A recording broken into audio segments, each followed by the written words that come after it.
சர்வாதிகாரத்தை இந்திய முஸ்லிம்கள் ஒருபோதும் ஏற்றுக்கொண்டதே கிடையாது. ஆங்கிலேயன் விரட்டி அடிப்பதற்குண்டான அடிப்படை காரணம் அவன் இந்திய மக்களின் மீது ஏவிய சர்வாதிகாரம். ஆகவேதான் முஸ்லிம்கள் ஒன்று திரண்டார்கள். ஆங்கிலேயன் மீதான வெறுப்பை சுதந்திர போராட்ட உரைகளில் வெளிப்படுத்தினார்கள், மக்களை தயார்படுத்தினார்கள். அத்தனை வடிவ போராட்டத்திலேயும் முஸ்லிம்கள் பங்கெடுத்தார்கள். அனைத்து தலைவர்கள் பின்னாலேயும் அணிவகுத்து நின்றார்கள். ஆங்கிலேயனை இந்த நாட்டை விட்டு ஓட ஓட விரட்டி அடித்தார்கள். காரணம், எங்களை அடிமைப்படுத்துவதற்கு நீ யார்? சர்வாதிகாரத்தை நாங்கள் ஏற்றுக்கொள்ள மாட்டோம். அதே சர்வாதிகாரத்தை மோடி அரசாங்கம் நம்மின் மீது திணிக்குமையானால் ஆங்கிலேயனுக்கு எந்த விதத்தில் பதிலடி கொடுத்தோமோ அதே விதத்தில் மோடி அரசாங்கத்திற்கும் பதிலடி கொடுக்க இந்திய முஸ்லிம்கள் தயார். நம்முடைய அடையாளத்தை அளிக்கிறது, பேரை மாத்துறது, இதெல்லாம் என்ன? நம்மளை ஒழிக்கிறதா நினைச்சுக்கிட்டு மாத்தி விட்டார்கள், பயந்து ஒடுங்கிடுவோம் நினைக்கிறீங்களா? இதை விட மேலான அடக்குமுறைகளை எல்லாம் எங்கள் முன்னோர்கள் கண்டிருக்கிறார்கள். அந்த அடக்குமுறைகளோடு ஒப்பிடும் பொழுது நீங்கள் செய்வது ஒரு பொருட்டே அல்ல. எங்களுக்கு நாங்கள் அல்லாஹ்வின் மீது வைத்திருக்கிற நம்பிக்கைக்கு, ஈமானுக்கு, அல்லாஹ் எங்களுக்கு உதவி செய்வான் என்று நாங்கள் வைத்திருக்கிற தவக்குலுக்கு முன்பாக இவர்கள் செய்யக்கூடிய எந்த அடக்குமுறையும் எங்கள் ஈமானிய உறுதியை ஒருபோதும் குறைத்து விடாது. அஸ்ஸலாமு அலைக்கும் வரஹ்மத்துல்லாஹி வபரகாத்துஹு. அல்ஹம்துலில்லாஹ். அன்புக்குரிய சகோதர சகோதரிகளே, எல்லாமுள்ள அல்லாஹுவின் மகத்தான கிருபையினால் புதுச்சேரி தௌஹீத் ஜமாத் சார்பாக நடைபெற்று கொண்டிருக்கிற சத்திய முழக்க மாநாட்டில் நாம் அனைவரும் பெருந்திரளாக பேரார்வத்தோடு பங்கெடுத்திருக்கிறோம். இந்த மாநாட்டில் பாழாக்கப்படும் ஜனநாயகம் என்கிற தலைப்பு வழங்கப்பட்டுள்ளது. உலகின் மிகப்பெரிய ஜனநாயக நாடு இந்தியா என்கிற பெருமையை பெற்றிருக்கிறது. நாம் சுதந்திரம் பெற்ற நாளிலிருந்தே இந்த பெருமைக்கு உரியவர்களாக உலகளாவிய அளவில் கவனிக்கப்பட்டு வருகிறோம். ஆங்கிலேயன் நம்மை அடிமைப்படுத்தி நமது வளங்களை சுரண்டி ஆட்சி செய்து கொண்டிருந்த காலகட்டத்தில் நமது முன்னோர்கள் ஒன்று திரண்டு ஆங்கிலேயர்களை விரட்டி அடித்து இந்த சுதந்திரத்தை மிகவும் சிரமத்திற்கு மத்தியில் பெற்றோம். அதிலிருந்து 2 ஆண்டு காலகட்டத்திலேயே நமக்கென்று நமது மக்களை நிர்வகிப்பதற்குரிய அரசமைப்பு சட்டத்தை நாம் உருவாக்கி கொண்டோம். அந்த அரசமைப்பு சட்டம் முழுக்க முழுக்க ஜனநாயகத்தன்மையை கவனத்தில் கொண்டதாக, மக்களால் மக்களுக்காக என்ற சொல்லுக்கு ஏற்ப, தத்துவத்திற்கு ஏற்ப தனிநபர் சுதந்திரம், ஊடக சுதந்திரம், அவரவர் மத நம்பிக்கை அவரவர்களுக்கு என்கிற மத சுதந்திரம் என்று எல்லாவற்றையும் கவனத்தில் கொண்டு மக்களால் மக்களுக்காக தேர்வு செய்யப்படுகிற நல்லாட்சியை எவ்வாறு தேர்வு செய்ய வேண்டும், அந்த ஆட்சியாளர்கள் எப்படி செயல்பட வேண்டும் என்கிற பல்வேறு கூறுகளை உள்ளடக்கியதாக அரசமைப்பு சட்டத்தை நம்முடைய முன்னோர்கள் இயற்றினார்கள். அந்த காலகட்டத்தில் நாம் உண்மையிலேயே உலகின் மிகப்பெரிய ஜனநாயக நாடு இந்தியா என்கிற பெருமைக்கு முழு தகுதி பெற்றவர்களாக இருந்தோம். காங்கிரசின் ஆட்சி காலத்திலும் நம்முடைய ஜனநாயக தன்மைக்கு அவ்வப்போது இழுக்கு ஏற்பட்டாலும் இந்திரா காந்தி கொண்டு வந்த எமர்ஜென்சி அது ஜனநாயகத்திற்கு விழுந்த மிகப்பெரிய அடி. அது காங்கிரஸ்காரர்களை ஒத்துக்கொள்வார்கள். அவ்வப்போது சில இடர்பாடுகள் ஜனநாயகத்தன்மைக்கு ஏற்பட்டாலும் கூட இந்த 2014 மத்தியில் பிஜேபி ஆட்சி கட்டிலில் அமர்ந்ததற்கு பிறகு முழுவதுமாக நமது நாட்டின் ஜனநாயகத்தன்மைக்கு மிகப்பெரிய அச்சுறுத்தல் ஏற்பட்டிருக்கிறது. படிப்படியாக கொஞ்சம் கொஞ்சமாக நமது நாடு ஒரு ஜனநாயக நாடு என்கிற தன்மையவே நாம் இழந்து கொண்டு வந்து கொண்டிருக்கிறோம். இதை உலகின் பல்வேறு நாடுகள் கவனிக்கின்றது. இந்திய நாடு படிப்படியாக ஜனநாயகத்தன்மையை இழக்கின்றது என்பதை கவலையோடு தம்முடைய கவலையை வெளிப்படுத்துகிறது. இத்தகைய நிலை எந்தெந்த நாடுகளிலெல்லாம் நிகழ்ந்ததோ அவையெல்லாம் ஒரு கட்டத்திற்கு பிறகு தங்களை சர்வாதிகார நாடாக மாற்றிக்கொண்டது. அந்த சர்வாதிகார நாடுகளின் பட்டியலில் இந்தியா இணைந்து விடக்கூடாது என்கிற தம்முடைய கவலையை தெரிவிக்கிறார்கள்.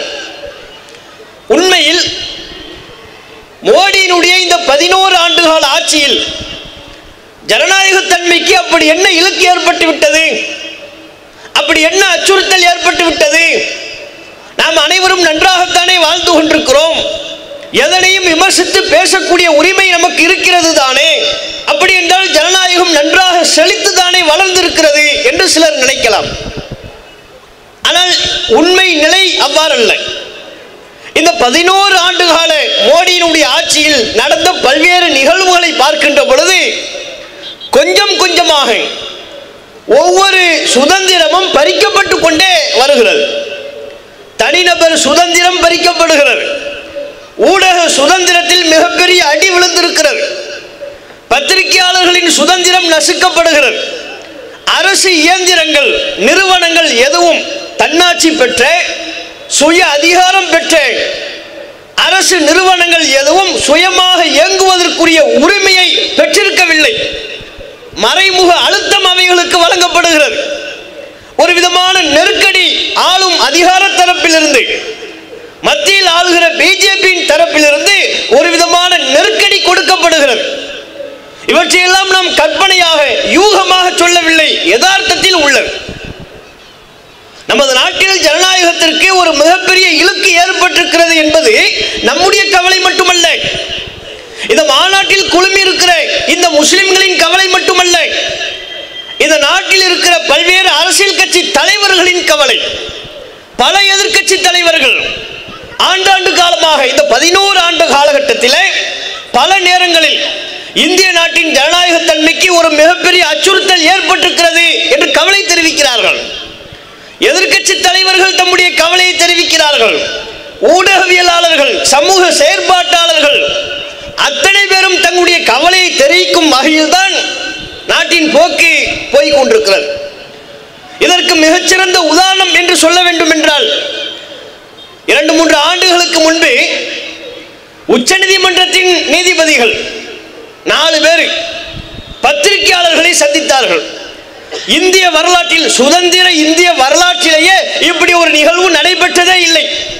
மோடியின் ஆட்சியில் தான் இப்படி நடைபெற்றது. 4 நீதிபதிகள் யார் யாரெல்லாம்? செல்லமேஸ்வர், ரஞ்சன் கோகாய், குரியன் ஜோசப், இவங்கெல்லாம் இப்போ உச்சநீதிமன்றத்தினுடைய நீதிபதிகளாக இருக்கிறாங்க.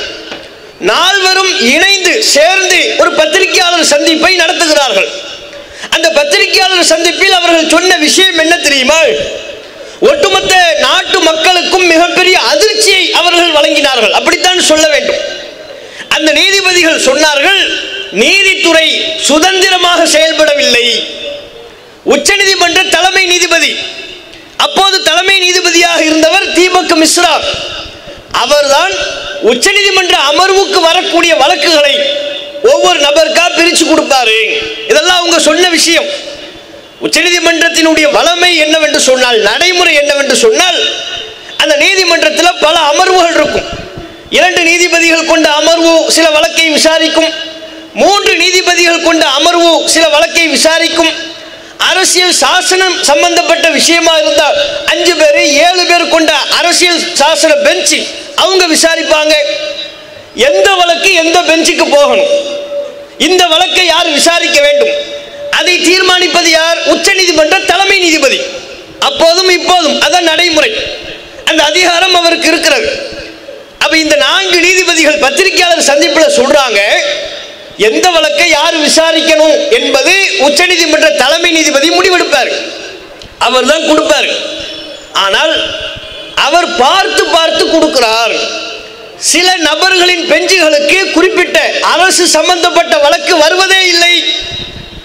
அரசை விமர்சனம் செய்யக்கூடிய, அரசின் குறைகளை சுட்டிக்காட்டக்கூடிய தன்மை கொண்ட வழக்குகளாக இருந்தால் அப்படிப்பட்ட வழக்குகள் எங்கள் அமர்வுக்கு வருவதே இல்லை. பார்த்து பார்த்து கொடுக்கிறாரு. யார் மேல? உச்சநீதிமன்ற நீதிபதிகள் 4 பேரும் சேர்ந்து அப்போதைய தலைமை நீதிபதியின் மேல் இந்த விமர்சனத்தை முன்வைத்தார்கள்.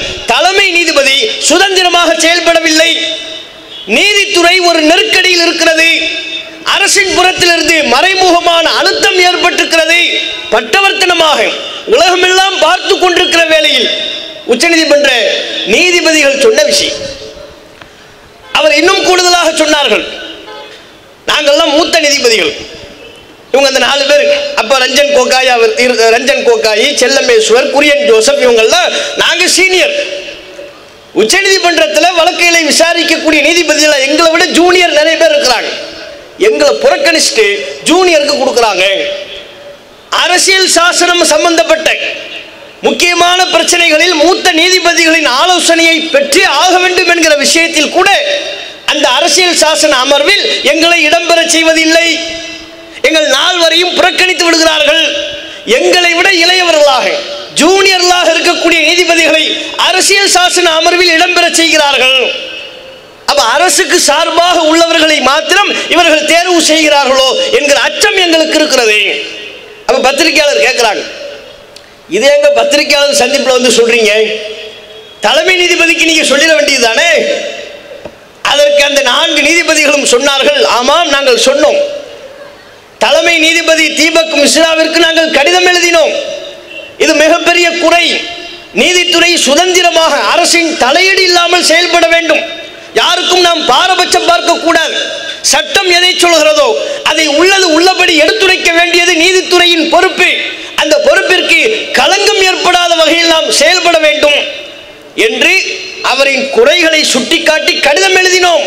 எந்த பதிலும் இல்லை. அரசின் தரப்பிற்கு சுட்டிக்காட்டினோம், எந்த பதிலும் இல்லை.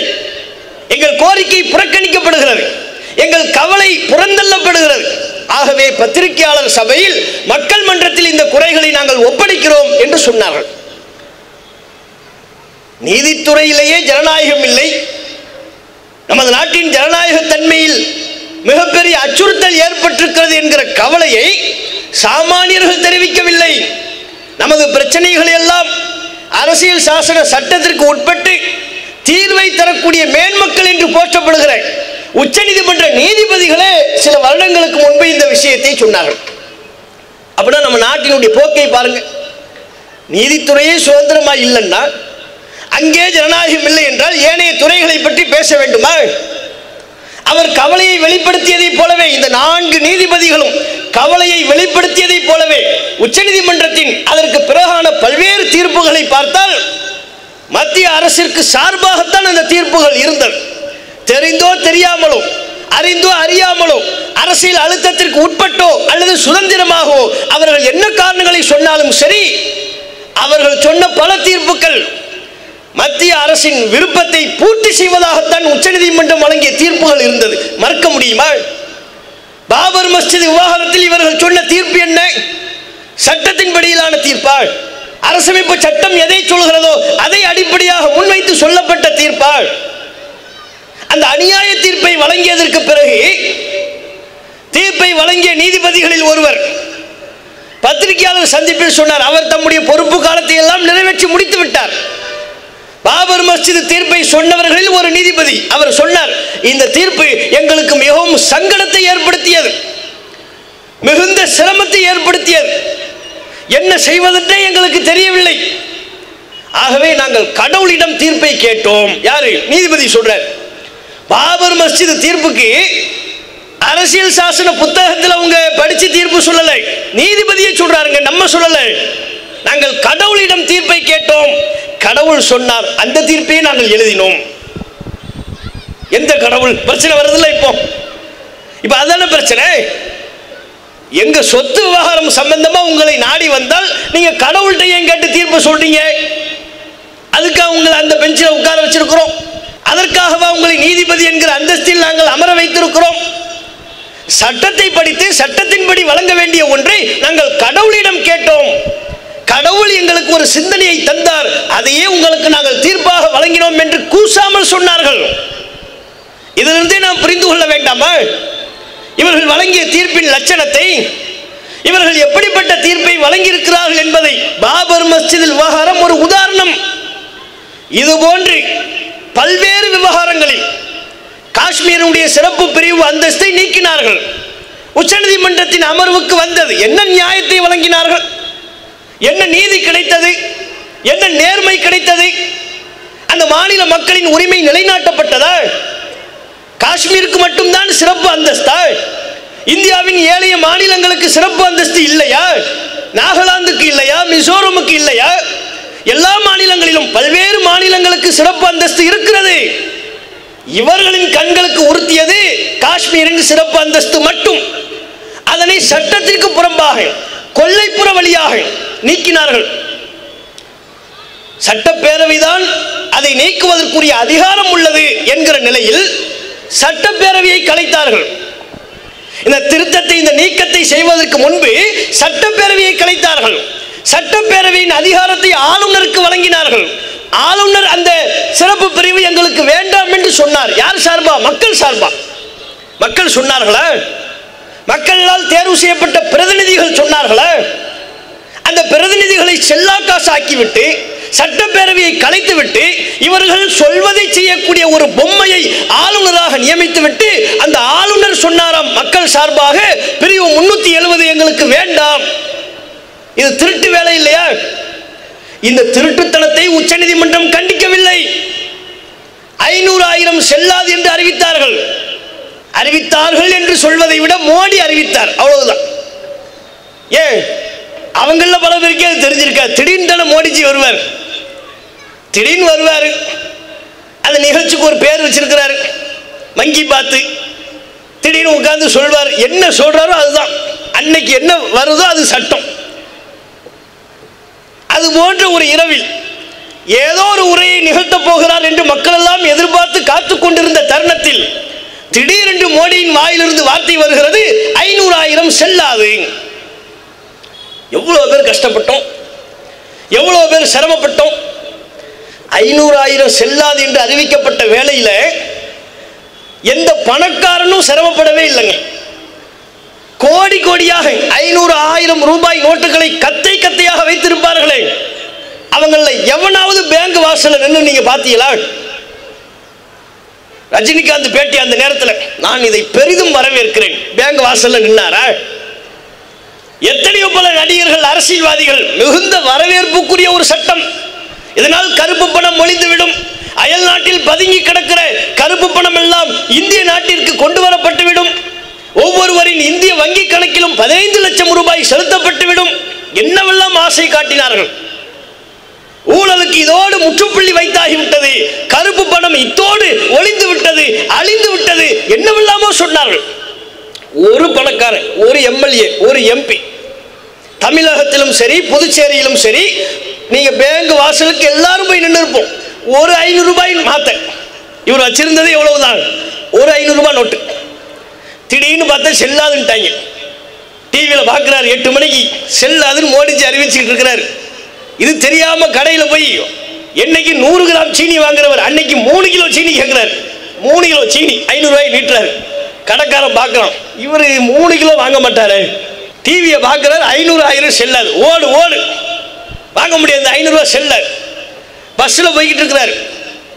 500 ரூபாய் செல்லாது என்ற அறிவிப்பு செய்தி வந்து அடைந்ததற்கு பிறகு பஸ்ஸில் இருந்து பல பயணிகள் இறக்கிவிடப்பட்டார்கள். பல திருமணங்கள் தடைப்பட்டது, காலதாமதமானது. பல நெருக்கடிகளை மக்கள் சந்தித்தார்கள். வங்கி கணக்கில் நீண்ட வரிசையில் காத்திருந்தார்கள். இந்தியா முழுவதிலும் வங்கியில் 500,000 ரூபாய் நோட்டுகளை மாற்றுவதற்காக காத்திருந்ததிலேயே 20 பேர் பலியானார்கள். இந்தியா முழுவதிலே காத்திருந்ததில்லை, வெயிட் பண்ணதில்லை. காசு இல்லை, செல்லாதுன்னு ஒரு அறிவிப்பு. நமக்கு கேட்க விரும்புறது இல்லை, எந்த பணக்காரனாவது கோடி கோடியா வச்சிருந்தாங்க பேங்க் வாசல்ல வந்து நின்று நீங்க பாத்தீங்களா? நம்ம எம்பி வந்து நின்னாரா? எம்எல்ஏ வந்து நின்னாரா? அரசியல்வாதிகள் வந்து நின்னார்களா? இவன் ஒரே ஒரு 1000 ரூபாயை மாத்திரத்துக்கு கஷ்டப்பட்டு பேங்க் வாசல்ல நாள் கணக்கா நின்னான். கஷ்டப்பட்டது சாமானியர்கள். உச்சநீதிமன்றத்தில் வழக்கு வந்தது. இந்த 500,000 ரூபாய் செல்லாது என்று, இது ஜனநாயகத்திற்கு புறம்பான செயல். மோடி அறிவித்தது தன்னிச்சையான செயல். ஆர்பிஐ வங்கிக்கு இதில் எந்த விதமான சம்பந்தமும் இல்லை, அவர்களிடம் கலந்து ஆலோசிக்கவில்லை. பல குற்றச்சாட்டு முன்வைக்கப்பட்டது, வாத பிரதிவாதங்கள் நடைபெற்றது. ஆனால் நீதிமன்றம் அளித்த தீர்ப்பு அரசை விமர்சிக்கக்கூடிய வகையில் இருந்ததா? மோடியை கிடுக்குப்பிடி போட்டு கேள்வி கேட்கக்கூடிய வகையில் இருந்ததா? அவரின் எதேச்சதிகார போக்கிற்கு கடிவாளம் போடும் வகையில் இருந்ததா? இல்லை. மோடியை வருடி கொடுப்பதை போல்தான் உச்சநீதிமன்றத்தின் தீர்ப்பு இருந்தது. 500,000 செல்லாது என்கிற அந்த தீர்ப்பிலை இப்படி ஒவ்வொன்றாக அந்த 4 நீதிபதிகள் தம்முடைய எந்த கவலையை வெளிப்படுத்தினார்களோ அதில் ஒரு உண்மைத்தன்மை உள்ளது என்பதை பல தீர்ப்புகளை பார்க்கின்ற பொழுது நமக்கே பளிச்சென்று புரியும். நீதித்துறை நெருக்கடியில் தான் இருக்கிறது, சுதந்திரமாக செயல்பட இவர்கள் விடவில்லை. உண்மை, யதார்த்தம் அது. நீதித்துறைக்கு மட்டுமா இந்த நிலை? ஊடகத்துறை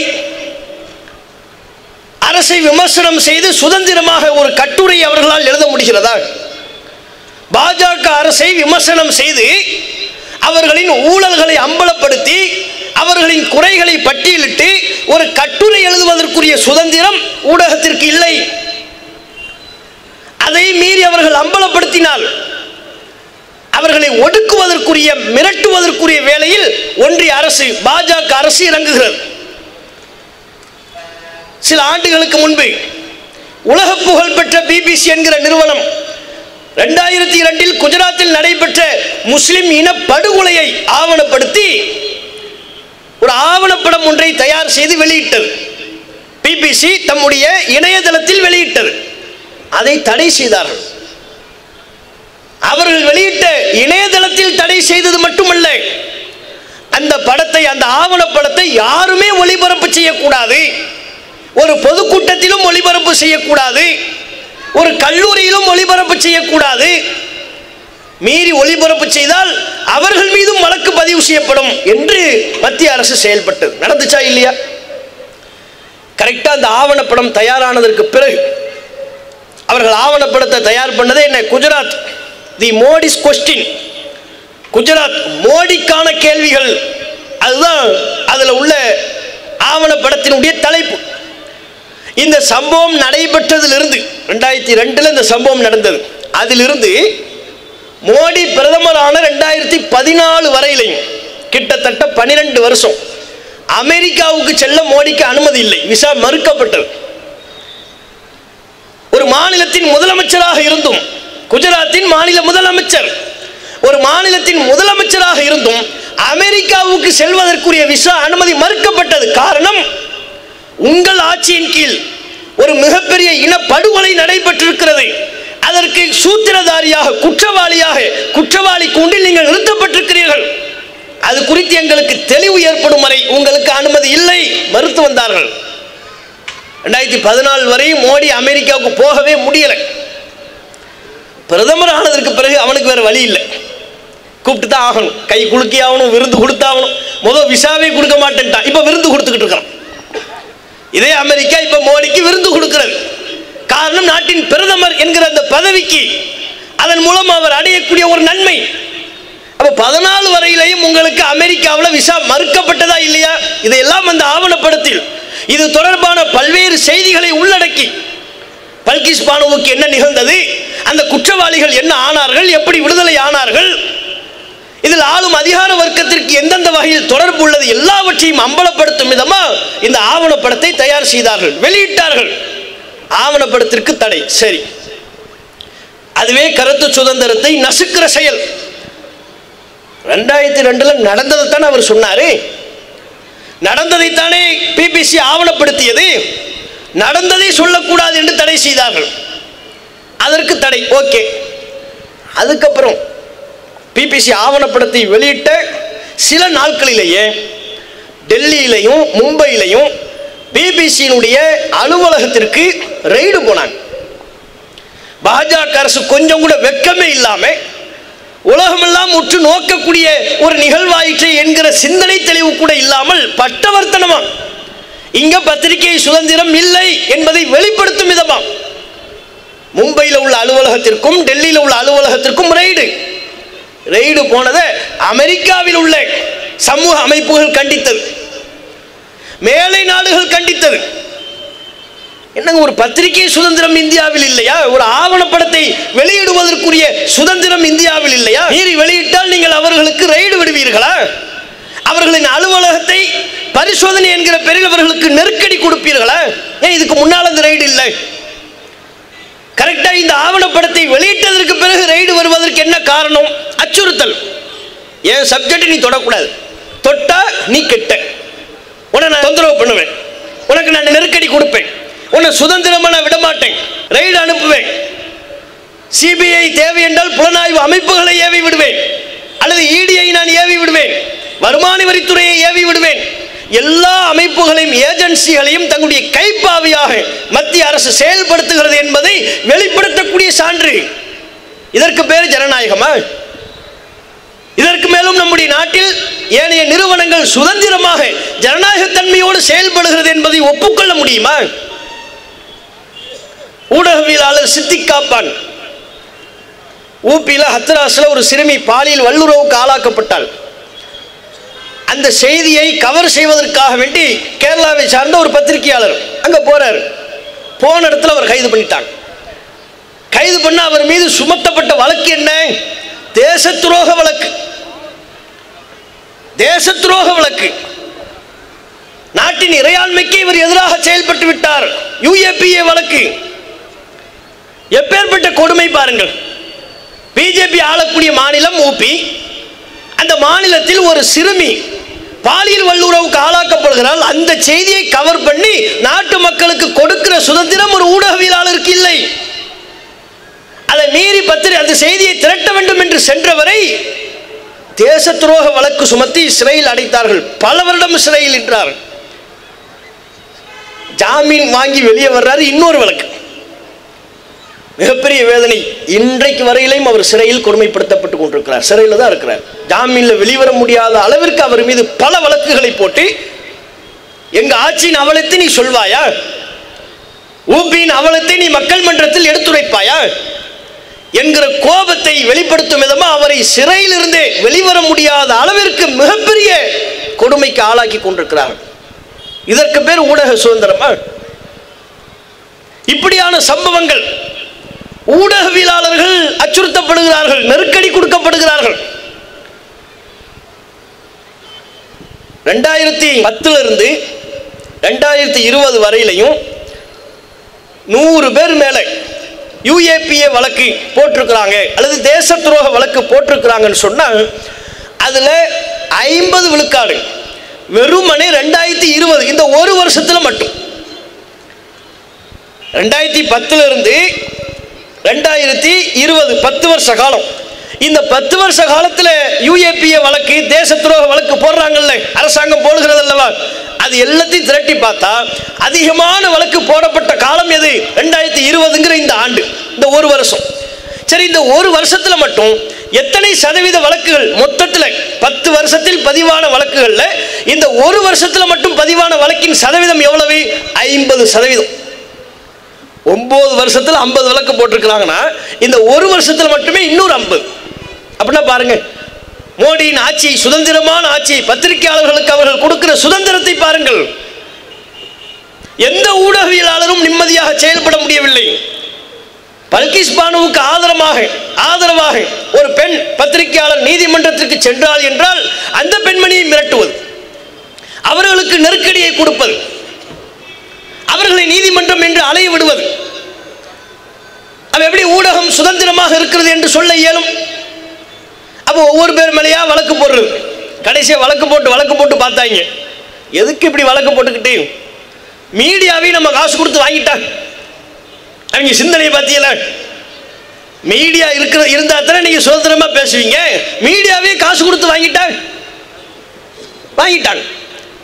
அதானியை வைத்து அதற்கு முன்பு வரையிலையும் பாஜக அரசை விமர்சனம் செய்து கொண்டிருந்த ஒரு செய்தி நிறுவனம், இந்திய அளவில் புகழ்பெற்ற செய்தி நிறுவனத்தை விலக்கி வாங்கி விட்டார்கள். முடிஞ்சு போச்சு. எவன் குறை சொல்றான்னு பார்க்கிறது, எவன் விமர்சனம் பண்ணான்னு பார்க்கிறது. அந்த நிறுவனம் என்ன? அந்த நிறுவனத்தின் 60% பங்கு வாங்குறதுக்கு நம்ம கிட்ட பணம் இல்லை. ஆள் யாரு? அதானி. நீங்க வாங்குங்க. முடிஞ்சு போச்சு. அதானியை வச்சு அந்த செய்தி நிறுவனத்தை விலக்கி வாங்கியாச்சு. இனி அந்த செய்தி நிறுவனம் அதானியால் நடத்தப்படுகிற அதிகமான பங்குகளை கொண்டிருக்கிற அந்த செய்தி நிறுவனம் பாஜக அரசு விமர்சனம் பண்ண முடியுமா? அப்ப அரசு விமர்சனம் பண்றது ஏத்துக்க மாட்டேங்கிறாங்க, சகித்துக் கொள்ள மாட்டேன் என்கிறார்கள். மீறி விமர்சனம் பண்ணா அது பத்திரிகையாளராக இருந்தால் அவர்கள் மீது வழக்கு தொடுக்கிறார்கள். அமைப்பாக இருந்தால் அந்த அமைப்புக்கு நெருக்கடி கொடுக்கிறார்கள். அரசியல் கட்சியாக இருந்தால் அரசியல் கட்சியை கூட இவர்கள் சுதந்திரமாக செயல்பட விடுவது கிடையாது. எந்த அரசியல் கட்சி சுதந்திரமா இருக்கு? இவங்க கூட்டணிக்கு வாங்க. இவங்க பல மாநிலங்கள்ல கூட்டணி என்பதையும் மிரட்டி தான் வைத்திருக்கிறார்கள். மிரட்டப்பட்ட கூட்டணி, நிர்பந்திக்கப்பட்ட கூட்டணி. நீங்க கேரளாவில் என்ன, வட மாநிலங்களில் என்ன நடந்தது, ஊபியில் என்ன நடந்தது, மகாராஷ்டிராவில் அங்கெல்லாம் போக வேண்டாம். நமக்கு எல்லாத்துக்கும் தமிழ்நாடு தெரியும் தானே. தமிழ்நாட்டில் என்ன நடந்துச்சு? அண்ணா தமிழ்நாட்டில் எடப்பாடி என்ன சொன்னார்? பிஜேபியோட கூட்டணி இல்லைன்னு 2 மாசத்துக்கு முன்னால் எடப்பாடி பேசின பேச்சை நீங்க கேளுங்க. 2026 பிஜேபியோட கூட்டணி இல்லை, கூட்டணி இல்லை, கூட்டணி இல்லை, அழுத்தம் திருத்தமா சொல்றாரு. சொன்ன 3வது நாள் சிரிச்சுக்கிட்டே போஸ் கொடுக்கிறாரு. யாரோட? பிஜேபியோட. அப்ப இந்த 3 நாள் கேப்ல என்ன நடந்துச்சு தெரியணும்ல. 2026 கூட்டணி இல்லை, கூட்டணி இல்லை என்று அடித்து சொன்ன எடப்பாடி திடீரென்று பிஜேபியோடு கூட்டணி வைப்பதற்கு என்ன அழுத்தம்? அவரோடு சிரித்துக் கொண்டிருக்க வேண்டிய தேவை என்ன? நீங்க தானே கூட்டணி இல்லைன்னீங்க, பிஜேபியோட நாங்க கூட்டணி வைக்க மாட்டோம் நீங்க தான் சொன்னீங்க. சொன்ன 3வது நாள் கூட்டணி வைக்கிறீங்கன்னா அப்ப உள்குத்து ஏதோ ஒன்று இருக்குன்னு தானே மக்கள் விளங்குவான். இது நிர்பந்தத்தின் பேரில் அமைக்கப்படுகிற, மிரட்டி வாங்கப்படுகிற கூட்டணி என்பது தெரியவில்லையா? பகிரங்கமா தெரியுது, வெளிப்படையா தெரியுது. கூட்டணி கட்சிகளை மிரட்டுவார்கள், அடிபணியாவிட்டால் சிபிஐ ஏவி விடுவார்கள் அல்லது வழக்கை தொடுப்பார்கள். ராகுல் காந்தி அவர் ஒரு முறை பேசினார், எதிர்க்கட்சி தலைவர். அவர் பேசுறாரு, ஏன் திருடர்கள் பேரெல்லாம் மோடி மோடின்னு முடியுதுன்னு தெரியல அப்படின்னார். ஏன்? அப்ப இந்த நீரவ் மோடி, லலித் மோடி இந்த 2 திருடர்களும் உலக ஃபேமஸ். நம்ம பணத்தை எல்லாம் அவன் தான் திருடிட்டு போயிருக்கிறான். 3 பெரிய பணக்காரர்கள் இந்திய மக்களின் பொருளாதாரத்தை, வங்கியில் நாம் போட்டு வைத்திருக்கிற பொருளாதாரத்தை திருடி விட்டு சென்று விட்டார்கள். 3 பெரிய பணக்காரர்கள். ஒன்னு நீரவ் மோடி, இன்னொன்னு லலித் மோடி, இன்னொருத்தன் மல்லை, விஜய் மல்லையாங்குவாங்கல்ல, விஜய் மல்லையா. இவங்க 3 பேரும் இப்ப எங்க? சுதந்திரமா வெளிநாட்டில் சுத்திக்கிட்டு இருக்கிறான், தீவுகள்ல ஜாலியா சுத்திக்கிட்டு இருக்கிறான். அவங்கள விட்டுருவோம். இப்ப ராகுல் காந்தி பேசுறாரு, நீரவ் மோடி, லலித் மோடி இந்த இருவரையும் சுட்டி காட்டுற விதமா திருடர்கள் பெயர் புறாவும் மோடி என்றே முடிகிறது அப்படின்னார். உண்மையா இல்லையா? உண்மையா இல்லையா? உண்மைதானே. அப்படித்தான் முடியுது. உடனே வழக்கு, மோடிங்கிற பேர் உள்ள பிஜேபியில் உள்ள ஒரு எம்பியை வச்சு ஒரு வழக்கு. இவர் சொன்னது என்னுடைய மனதை காயப்படுத்தி விட்டது. என்னை மட்டுமல்ல, எங்கள் மோடி என்கிற எங்கள் வகைராக்களையே, எங்கள் இனத்தவர்களையே கேவலப்படுத்தி விட்டது. ஆகவே இவர் மீது நடவடிக்கை எடுக்க வேண்டும், ராகுல் காந்தி மேல நடவடிக்கை எடுக்க வேண்டும் என்று வழக்கு. ஒரு பேச்சு, அந்த பேச்சில் உண்மைத்தன்மை இருக்கிறது. நீரவ் மோடி, லலித் மோடி இருவரும் திருடர்கள், அவர்களின் பெயர் மோடி என்று முடிகிறது. இதைத்தான் ராகுல் காந்தி சொன்னார். அந்த பேச்சில் பெரிதாக எந்த குறையும் இல்லை. ஆனால் இந்த பேச்சை பேசியதற்காக ராகுல் காந்தியின் எம்பி பதவி பறிக்கப்பட்டது.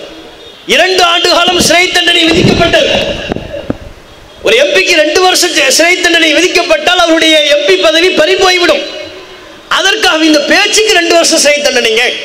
பாருங்க, நீதித்துறையினுடைய சுதந்திரத்தை பாருங்க. இவர்கள் தங்களை விமர்சிக்கக்கூடிய நபர்கள், அரசியல் கட்சி தலைவர்கள் யாரா இருந்தாலும் அவர்களுக்கு எப்படிப்பட்ட நெருக்கடியை கொடுப்பார்கள் என்பதை பாருங்க. ஒரு எதிர்கட்சி தலைவர் அவருக்கே இந்த நிலைமைன்னா ஏனைய கூட்டணி கட்சிகளை பற்றி சொல்லணுமா?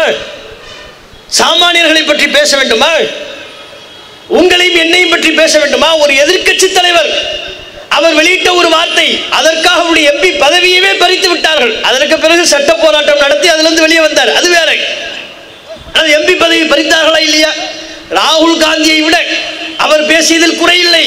ஒரு வாதத்திற்கு குறை என்று வைத்துக் கொண்டால் அவரை விட பன்மடங்கு அதிகமா சிறுபான்மை மக்களை இழிவுபடுத்தி, கிறிஸ்தவ சமூகத்தை இழிவுபடுத்தி, தலித் மக்களை இழிவுபடுத்தி பிஜேபியில் உள்ள பல எம்பிக்கள் நாள்தோறும் பேசிக் கொண்டிருக்கிறார்கள். அவர்கள் மீது ஒரு வழக்கு பதிவாயிருக்குமா? ஒரு வழக்கு பதிவாச்சா? ராகுல் காந்தி மோடி என்கிற அந்த குழுவினரின் பெயரை பயன்படுத்தி இழிவுபடுத்தி விட்டார். அதுக்காக 2 வருஷம் சிறை தண்டனை.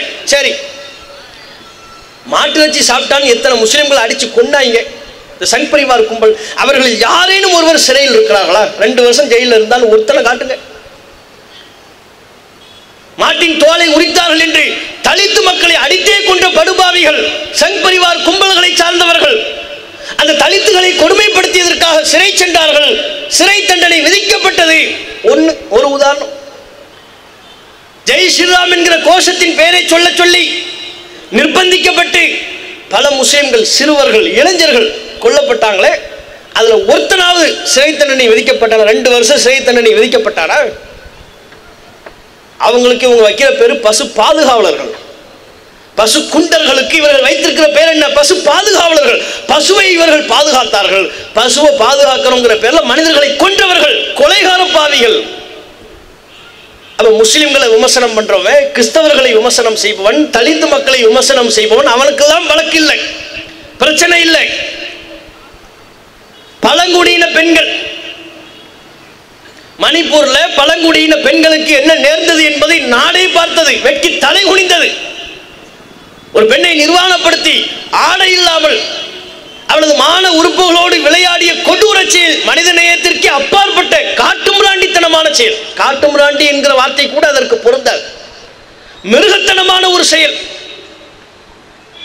அந்த செயலை செய்தவர்கள் யாரும் தண்டிக்கப்பட்டார்களா? அவர்கள் மீது வழக்கு பதிவு செய்யப்பட்டதா? இன்றைக்கு வரையிலே மணிப்பூரில் அந்த பழங்குடியின மக்கள் நிம்மதியாக வாழும் சுதந்திரத்தை பெற்றிருக்கிறார்களா? இன்னைக்கு வரையிலே மணிப்பூர்ல அவங்களுக்கு சுதந்திரம் இல்லை, நிம்மதி இல்லை, விரட்டப்படுகிறார்கள்.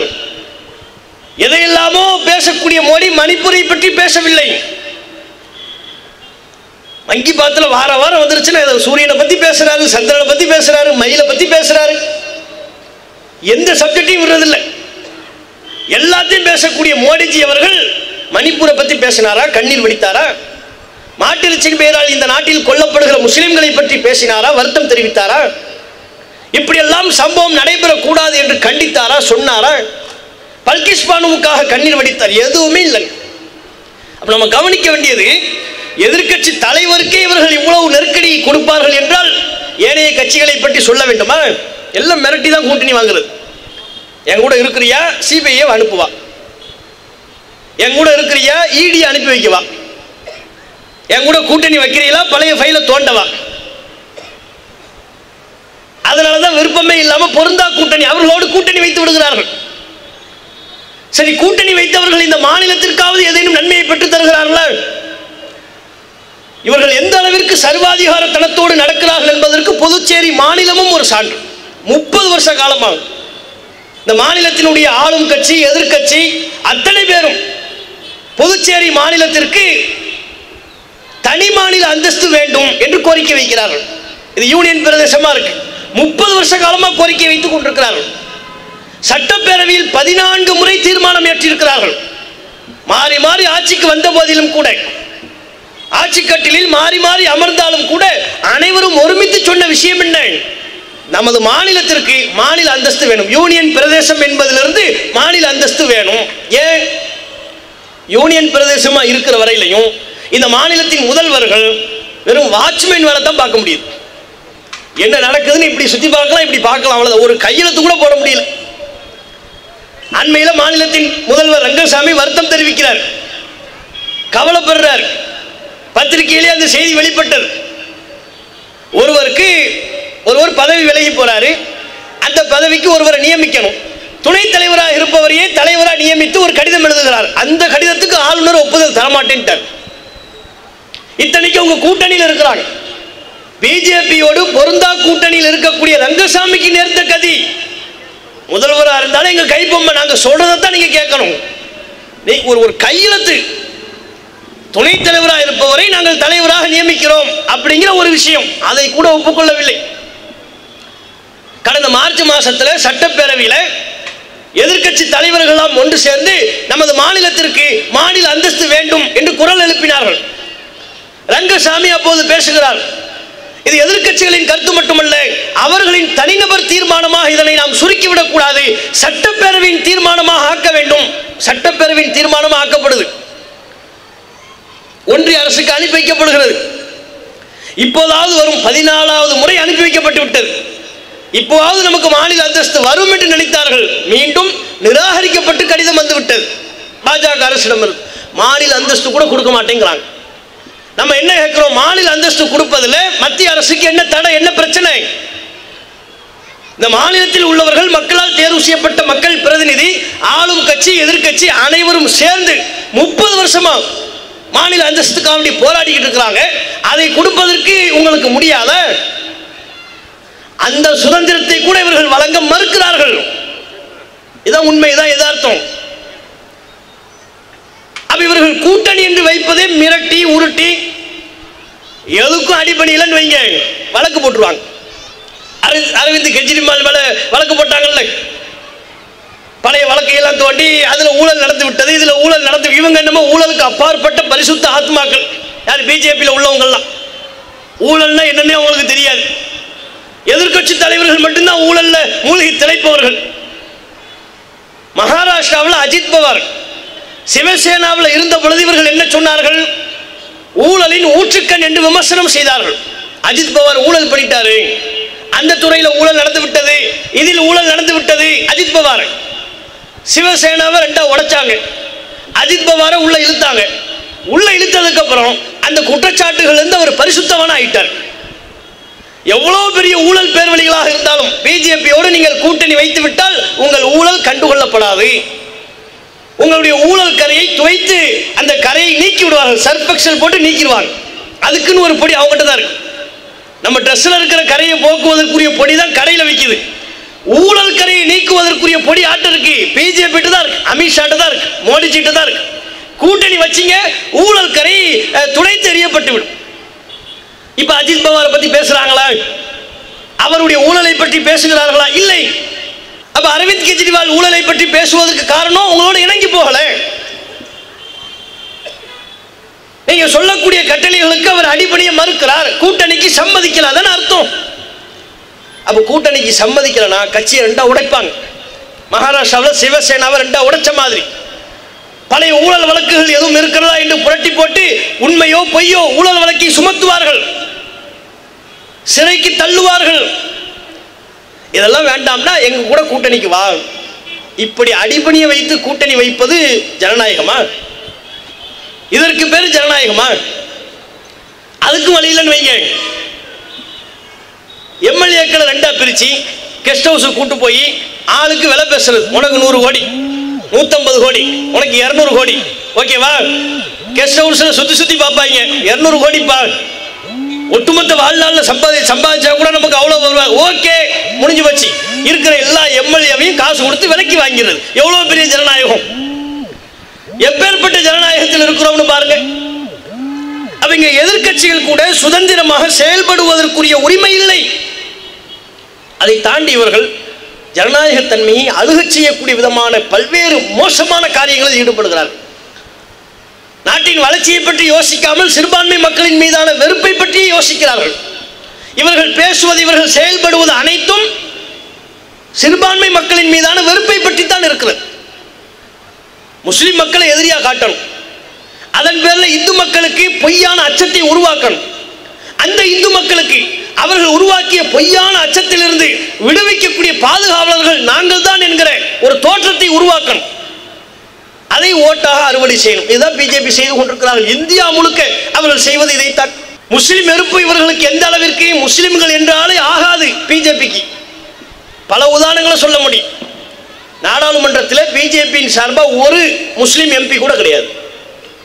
ஊபியில் பிஜேபியின் சார்பாக ஒரு முஸ்லிம் எம்எல்ஏ கூட கிடையாது.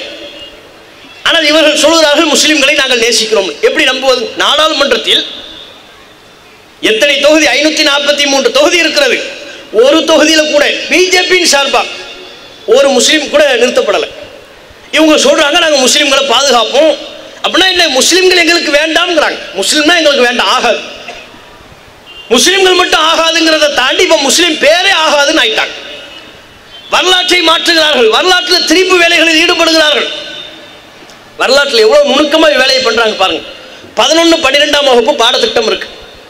அதில் சிபிஎஸ்இ பாடத்திட்டத்தில் முகலாய மன்னர்களின் சில நன்மையான விஷயங்கள், அவர்கள் இந்த நாட்டிற்கு எத்தகைய நன்மைகளை வழங்கினார்கள்.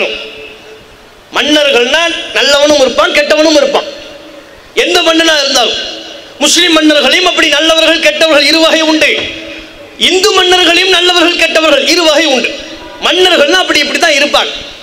ஆனா முகலாய மன்னர்கள்ல அவங்க செய்த சில நல்ல விஷயங்கள், இந்த நாட்டிற்காக அவர்கள் செய்த விஷயங்கள், நீதித்துறையில் அவர்கள் ஏற்படுத்திய மாற்றங்கள், இதெல்லாம் பாட புத்தகத்தில் இருந்தது. நாம உருவாக்குனது இல்லை, வரலாற்றின் அடிப்படையில் இருந்தது. பிஜேபி அண்மையில் என்ன பண்ணாங்க? பாட புத்தகத்தை திருத்துறோங்கிற பேர்ல, கொரோனா காலம் வந்துச்சுல, கொரோனாவில் மாற்றம் பண்றோம்னு நிறைய பேரை பாஸ் பண்ணி விட்டாங்க. அது மாதிரி என்ன பண்ணாங்க? அது பாடத்தை படிக்க முடியல, அதனால பாட புத்தகத்தை நாங்கள் சுருக்க போகிறோம், பாட புத்தகத்தை சுருக்கி கம்மியாக கொடுக்க போகிறோம். சரிப்பா என்னப்பா பண்ண போகிறேன்? முகலாய மன்னர்கள் சம்பந்தப்பட்ட சில பாடங்களை நாங்கள் நீக்குகிறோம். எந்த பாடத்தை நீக்குறாங்கன்னு பார்த்தா, நீதித்துறையில் அவர்கள் ஏற்படுத்திய பங்களிப்புகள், அதாவது முகலாயம் அந்த சம்பவங்களை படித்தா பரவாயில்லையே, முகலாய மன்னர்கள் இந்த நல்லதையெல்லாம் பண்ணியிருக்கிறானே அப்படின்னு ஒரு சிந்தனை வரும். அந்த சிந்தனை வரும்படியான எல்லா பாடத்தையும் நீக்கிவிட்டாங்க. முகலாய மன்னர்களுடைய நன்மைகளின் பக்கத்தை பற்றி பதிவு செய்யக்கூடிய பாடத்தை நீக்கிவிட்டார்கள். அக்பரை பற்றி அவருடைய மத சகிப்புத்தன்மைக்கு பல எடுத்துக்காட்டுகள் இருக்கிறது, வரலாற்றில் இருந்தது, முன்பு பாட புத்தகங்களில் இருந்தது. அக்பரின் மத சகிப்புத்தன்மை பற்றியான பாடங்களை நீக்கிவிட்டார்கள். ஏன்? அதையெல்லாம் படித்தா முஸ்லிம்கள் மேல வெறுப்பு வருமா? ஆக மன்னர்கள் நல்லவங்களா இருந்திருக்கிறாங்களே நீங்க படிக்கிறவங்க நினைச்சிட மாட்டாங்க, அதனால் அதையெல்லாம் நீக்கிறது. இந்த பாடத்தை தூக்கு. அடுத்து என்ன? 2002 கோத்ரா கலவரம் பற்றி, அதில் ஏனைய நபர்களின் பங்களிப்பை பற்றி, முஸ்லிம்களுக்கு அதில் சம்பந்தமில்லை என்பதை பற்றிய உண்மையின் அடிப்படையிலான அப்போது ஏற்படுத்தப்பட்ட புலனாய்வு அமைப்புகள் அது தந்த அறிக்கைகள், அதன் அடிப்படையில் ஒரு ரிப்போர்ட் இருந்துச்சு, அதுவும் பாடத்தில் இருந்துச்சு. 2002 கோத்ரா கலவரத்தை பற்றி ஒரு பாடத்தில் இருந்தது, அதை நீக்கிட்டாங்க. ஏன்? அது இவர்கள் மீது கரை படியக்கூடியது, வரலாற்றை மாத்துறாங்க. கோத்ரா கலவரத்தை பற்றியான செய்திகளை, பாடங்களை நீக்குவது, முகலாய மன்னர்களுடைய நன்மைகளை பதிவு செய்யக்கூடிய பாடத்தை நீக்குவது, பேரை மாத்துறது. அலகாபாத்தில் இருந்துச்சு, அதை பிரயாக்ராஜ் அப்படின்னு மாத்திட்டாங்க. இப்ப அலகாபாத் இல்லை, பிரயாக்ராஜ். ஊபியில அலகாபாத் என்ற அந்த ஊரை, அலகாபாத்ல முஸ்லிம் பேர் வருதுல்ல, முகலாய மன்னர்கள் தான் இந்த மாநிலத்தை ஆண்டிருக்கிறார்கள், பல நல்லவற்றை செய்திருக்கிறார்கள் என்பதனுடைய வெளிப்பாடு. அப்ப பேரையெல்லாம் மாத்துறது. அலகாபாத்னு வந்தா இனி அலகாபாத் இல்ல, பிரயாக்ராஜ் அப்படின்னு மாத்தினாங்க. பைசாபாத் என்று ஒரு மாவட்டம் இருந்தது ஊபியில, அதன் பெயரை அயோத்தியா என்று மாற்றினார்கள். அவுரங்காபாத் என்று ஒரு பகுதி, அந்த பெயரை சம்பாஜி நகர் என்று மாற்றினார்கள். அவுரங்காபாத் அப்படின்னு இருந்ததை சம்பாஜி நகர் அப்படின்னு மாத்திட்டாங்க. அலிகர் நகர், அலிகர் அப்படின்னு ஒரு பகுதி இருக்கிறது, ஒரு மாவட்டம் இருக்கிறது, அது அந்த அலிகரை ஹரிகர்னு மாத்திட்டாங்க, ஹாவாக்கிட்டாங்க. அலிகர் அப்படின்னு இருக்குல்ல, அலிகர்னா முஸ்லிம் பேர், அதை மாத்து. எப்படி மாத்துறது?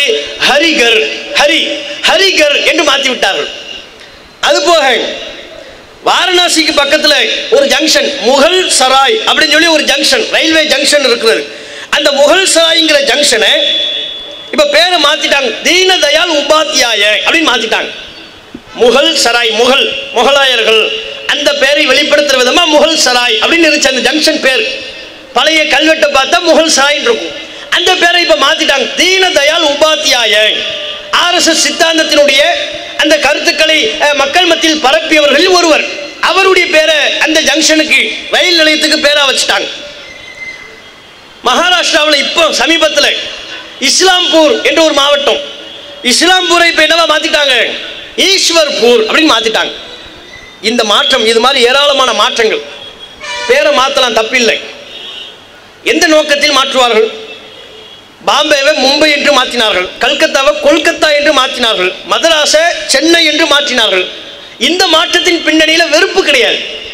ஆங்கிலேயன் நம்மை அடிமைப்படுத்தினான், அவன் பேர் இருந்துச்சு, ஆங்கிலேய வச்சன பேர் நமக்கு வேண்டாம், நம்ம பேரை மாற்றுவோம், இதுதான். ஆனால் இவங்க முஸ்லிம் சம்பந்தப்பட்ட முஸ்லிம்களின் அடையாளத்தை வெளிப்படுத்துகிற பெயர்களை மட்டுமே மாற்றுகிறார்கள். முஸ்லிம் அடையாளம் எதுவுமே இருக்கக்கூடாது, எல்லாத்தையும் காலி பண்ணணும், பேர்ல கூட இருக்கக்கூடாது. அதனால தான் தாஜ்மஹாலுக்கு உரிமை கொண்டாடுறான். பாபர் மஸ்ஜித் அவர்களுக்கு ஒரு மிகப்பெரிய உறுத்தலாக இருந்தது, அதை இடிச்சு தரமட்டமாக்கி அநியாய தீர்ப்பை கொடுத்துட்டாங்க, அது வேறு. அடுத்து என்ன? தாஜ்மஹால் உலகளாவிய பகுதியிலிருந்து எங்க வந்தாலும் இதைத்தான் பார்க்குறாங்க. டெல்லிக்கு வரான் ஃபர்ஸ்ட், முத என்ன மோடிஜியவா பார்க்க போவான், இல்லை ஊபிக்கு போவானா? வெளிநாட்டிலிருந்து வந்தா டெல்லிக்கு வருவாங்க, தாஜ்மஹால் அந்த கட்டணத்தை பார்ப்பாங்க, செல்ஃபி எடுப்பாங்க, போட்டோ எடுப்பாங்க, சுத்தி வருவான், வெளியே போவான். இது அவங்க கண்களுக்கு உறுத்துது. தாஜ்மஹாலையும் மாற்றணும். அப்ப என்ன செய்யறது? அதுக்கு ஒரு வழக்கு. என்ன வழக்கு? தாஜ்மஹாலும் கோயிலை கட்டி தான் இடிக்கப்பட்டிருக்கு, கிளப்பி விடுறாங்க. தாஜ்மஹாலும் கோயிலை இடித்து கட்டப்பட்ட ஒன்று. நல்ல வேளையா நீதிமன்றம் அந்த வழக்கை தள்ளுபடி செய்தது. இருந்தாலும் அவர்களுடைய குறியில், அவர்களுடைய கவனத்தில் தாஜ்மஹாலும் இருக்கிறது, குதுப் மினார் இருக்கிறது. முகலாயர்களின் அடையாளமாக, முஸ்லிம் மன்னர்களின் அடையாளமாக எந்தெந்த அடையாளங்கள் வீட்டில் நிற்கின்றனவோ அவை அனைத்தையும் முற்றாக துடைத்து எரித்து விட வேண்டும் என்று நினைக்கிறார்கள். முஸ்லிம் பேரையெல்லாம் மாற்றுவதோடைய நோக்கம் என்ன? முஸ்லிம்களுக்கும் இந்த நாட்டுக்கும் சம்பந்தமே இல்லை, அப்படி ஆக்கணும். நம்ம அடையாளமே இல்லாமல் ஆக்கணும். எந்த அளவிற்கு இவர்கள் முஸ்லிம் வெறுப்பில் திளைத்துக் கொண்டிருக்கிறார்கள், ஜனநாயகத்தன்மையை பாழாக்கி கொண்டிருக்கிறார்கள் என்பதை நாம் சிந்திக்க வேண்டும். இப்படியே படிப்படியாக ஒவ்வொரு விஷயமாக இவர்கள் செய்து கொண்டிருக்கின்ற பொழுது இவர்களின் நோக்கத்தை நாம் தெளிவாக புரிந்து கொள்ள முடியும். என்ன நோக்கம்? இந்த நாட்டில் ஜனநாயகத்தன்மை இருக்கக்கூடாது, எதேச்சதிகார போக்கை, சர்வாதிகார போக்கை நிலைநாட்ட வேண்டும். இது ஒரு விஷயம். இதற்கு யார் இடம் கொடுத்தாலும், எதிர்க்கட்சிகள் இடம் கொடுத்தால் கூட இந்திய முஸ்லிம்கள் இடம் கொடுக்க மாட்டார்கள். சர்வாதிகாரத்தை இந்திய முஸ்லிம்கள் ஒருபோதும் ஏற்றுக்கொண்டதே கிடையாது. ஒரு கட்டம் வரையிலையும் சகிப்புத்தன்மையோடு பார்த்து கொண்டிருப்பார்கள். ஆங்கிலேயன் விரட்டி அடிப்பதற்குண்டான அடிப்படை காரணம் அவன் இந்திய மக்களின் மீது ஏவிய சர்வாதிகாரம். ஆகவேதான் முஸ்லிம்கள் ஒன்று திரண்டார்கள். ஆங்கிலேயன் மீதான வெறுப்பை சுதந்திர போராட்ட உரைகளில் வெளிப்படுத்தினார்கள், மக்களை தயார்படுத்தினார்கள். அத்தனை வடிவ போராட்டத்திலேயும் முஸ்லிம்கள் பங்கெடுத்தார்கள். அனைத்து தலைவர்கள் பின்னாலேயும் அணிவகுத்து நின்றார்கள். ஆங்கிலேயனை இந்த நாட்டை விட்டு ஓட ஓட விரட்டி அடித்தார்கள். காரணம், எங்களை அடிமைப்படுத்துவதற்கு நீ யார்? சர்வாதிகாரத்தை நாங்கள் ஏற்றுக்கொள்ள மாட்டோம். அதே சர்வாதிகாரத்தை மோடி அரசாங்கம் நம்மின் மீது திணிக்குமையானால் ஆங்கிலேயனுக்கு எந்த விதத்தில் பதிலடி கொடுத்தோமோ அதே விதத்தில் மோடி அரசாங்கத்திற்கும் பதிலடி கொடுக்க இந்திய முஸ்லிம்கள் தயார். அதை நாங்கள் ஒருபோதும் ஏற்றுக்கொள்ளவே மாட்டோம். அடுத்து இவர்கள் நம்முடைய அடையாளத்தை அளிக்கிறது, பேரை மாத்துறது, இதெல்லாம் என்ன? நம்மளை ஒழிக்கிறதா நினைச்சுக்கிட்டு இந்த சீப்பை ஒழிச்சு வச்சுட்டா கல்யாணம் நின்று சொல்லுவாங்கல்ல, அது மாதிரி என்ன இஸ்லாம்பூர் அதை மாத்து.